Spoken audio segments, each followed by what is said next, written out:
একমাত্র মানুষ ছাড়া পৃথিবীতে সবাই জানে তার কি খাবার আর কতটুকু খাইতে হবে। এখন কেন মানুষ সৃষ্টি সেরা হইয়াও তার এই দুরবস্থা হইল?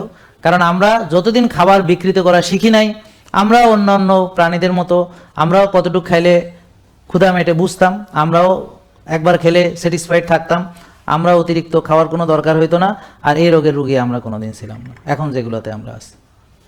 যখনই মানুষ খাবার বিকৃত করা শিখলো, যখনই ইলেকট্রিসিটি আসলো অলসতা শিখলো, যখনই বিলাসী দ্রব্য আসলো বিলাসিতা শিখলো, এখন মানুষের খাই খাই আর মেটে না। এখন তার 1000 কোটি টাকা লাগবে, এখন তার দামি গাড়ি লাগবে, দামি বাড়ি লাগবে, আরাম লাগবে, আয়েশ লাগবে, হ্যাঁ, প্রসাধনী লাগবে, মেকআপ লাগবে, গেট আপ লাগবে, হ্যাঁ, বেশি খাওয়া লাগবে।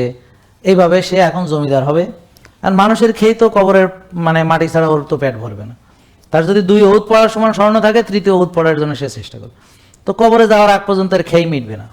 যার যত আছে তার কোনো খাই মেটে না, তার আরও পরিকল্পনা, আরও পরিকল্পনা, আরও পরিকল্পনা, সে আরও কিছু হবে।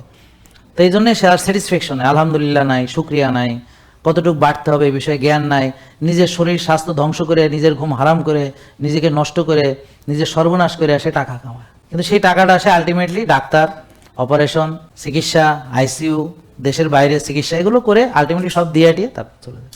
তারপরেও যেটুক থাকে ওগুলো পোলা পান্না নষ্ট করে, নিজে ভোগ করে যাইতে পারে না।